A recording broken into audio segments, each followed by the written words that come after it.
예수님과 제자들이 유월절 저녁 식사를 하던 그 밤에 자리를 빠져나갔던 가룟 유다가 무장한 무리에 앞장서서 다시 돌아왔습니다. 그는 누가 예수인지를 알려주기 위해 예수님의 이름을 부르며 그에게 입을 맞추었습니다. 예수를 잡아가라고 병사들을 데리고 왔으면서 그렇게 인사를 하는 유다를 우리는 보게 됩니다. 악한 죄에 사로잡혀 행동할 때면 염치도 양심도 없다는 것을 유다가 잘 보여줍니다. 제자들은 예수를 잡으러 온 병사들과 맞서 싸우고자 하였습니다. 아마도 그들은 그리스도의 능력이 능히 저들을 물리칠 수 있을 것이라고 생각했을 것입니다. 한 제자가 칼을 휘둘렀습니다. 잡으러 온 무리 중 한 사람이 귀가 잘려 나갔습니다. 이제 전투가 시작되겠지요? 그런데 예수님의 음성이 들려왔습니다. 네 칼을 도로 칼집에 꽂으라. 칼을 가지는 자는 다 칼로 망하느니라. 너는 내가 내 아버지께 구하여 지금 12군단 더 되는 천사를 보내시게 할 수 없는 줄로 아느냐? 내가 만일 그렇게 하면 이런 일이 있으리라 한 성경이 어떻게 이루어지겠느냐 말씀하셨습니다. 이 말씀은 지금 예수님이 당하는 이 잡힘과 고난의 이야기가 성경을 이루고자 하는 것임을 알려주시는 것입니다. 그리고 성경대로 모든 사람을 구원할 희생 제사의 대속 제물이 되겠다고 선언하시는 것입니다. 그리고 예수님은 잡으러 온 무리에게도 말씀하셨습니다. 너희가 강도를 잡는 것 같이 칼과 몽치를 가지고 나를 잡으러 나왔느냐? 내가 날마다 성전에 앉아 가르쳤으되 너희가 나를 잡지 아니하였도다. 이 말씀은 칼과 몽치를 준비할 필요가 있느냐? 나는 무력을 쓰는 강도가 아니다. 그런 것 필요 없어도 나는 잡혀갈 것이다 하는 말씀이고, 성전에서 사람들 앞에 가르칠 때는 잡지 않고 있다가 이렇게 심야한 밤에 오히려 너희가 도둑과 강도처럼 이렇게 찾아왔느냐 하고 그들의 떳떳하지 못함을 지적하시는 것입니다. 이렇게 되자 제자들이 동요했습니다. 예수님이 저항하지 않으면 제자들은 어떻게 합니까? 제자들은 예수님이 잡혀가시는 것을 보며 모두 그 자리에서 도망치고 말았습니다. 제자들은 예수님이 이전에 반복해서 예고하신 고난이 무슨 의미인지 여전히 이해하지 못하고 있었고, 단지 예수가 그리스도가 아니구나, 예수를 따라다닌 것은 다 소용없는 일이었구나, 예수가 하나님의 아들인 줄 알았는데 소수의 병사들도 감당 못하고 이렇게 패배한다는 말인가, 이런 생각만 했을 것입니다. 이제 예수님은 홀로 모든 것을 감당하셔야 했습니다. 예수님이 잡혀가시던 이 장면은 많은 생각을 하게 합니다. 예수님의 완전한 비폭력 선언이 가장 눈에 띄는 대목입니다. 자신이 붙잡혀가는 상황 속에서도 칼을 사용하지 말라고 외치는 예수님에게는 이 세상에 어떤 정당한 폭력, 방어적 폭력 이런 것들이 허용되지 않는 것 같습니다.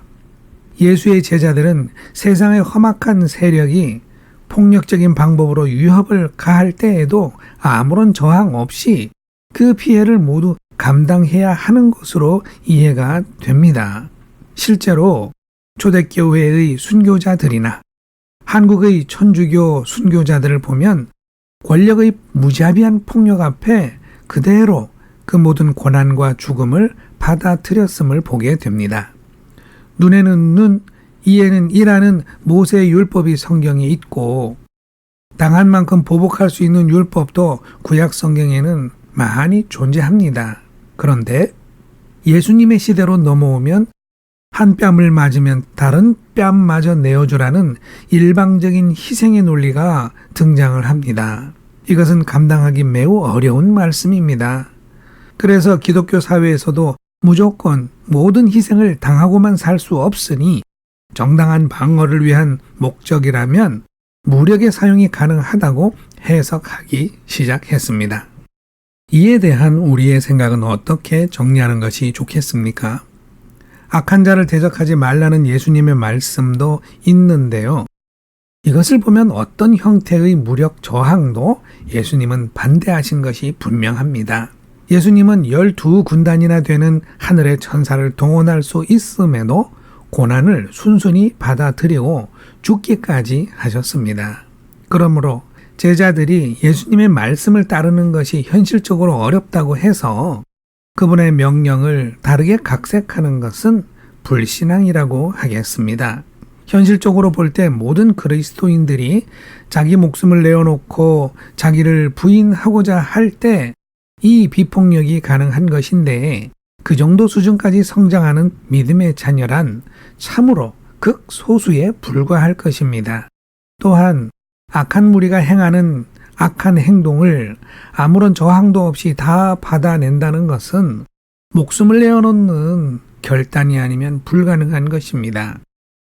그러나 예수님의 기록된 말씀을 자기 형편에 맞춰 각색할 수 있는 것도 아닙니다.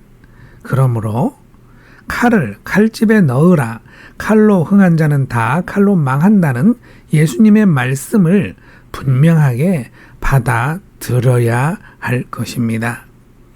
따라서 그리스도인이라면 모든 폭력을 반대하고 또 자신도 어떤 이유에서라도 폭력을 사용해서는 안 될 것입니다. 그것이 예수님의 가르침입니다.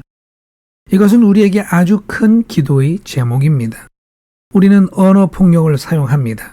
표정의 폭력을 사용합니다. 문자로 폭력을 사용합니다. 물론 물리적인 폭력의 피해를 입으면 똑같이 물리적인 폭력으로 복수하고자 합니다. 악과 폭력이 지배하는 세상 속에서 비폭력 그리스도인으로 산다는 것은 가시밭길을 걷는 것과 같은 어려움이 뒤따르는 것입니다. 비록 우리 모두는 회개할 것이 많은 죄인들이지만 자기를 부인하고 예수 그리스도의 길을 따라가는 십자가의 삶을 위해 기도해야만 합니다. 그래서 그 수준까지 도달해야만 할 것입니다. 지금 당장 완벽할 수는 없겠지만 예수 그리스도의 영을 따라가기 위해 기도하며 실천하다 보면 어느새 예수를 닮은 우리 자신을 보게 될 줄로 확신합니다. 우리 모두 이렇게 되기로 기도합시다. 예수 그리스도시여, 이 죄인을 불쌍히 여기소서. 당신의 영으로 분명히 인도하셔서 폭력에 대항하는 방법이 폭력이 되어서는 안 된다는 가르침을 온전히 받아들이게 하소서. 아멘.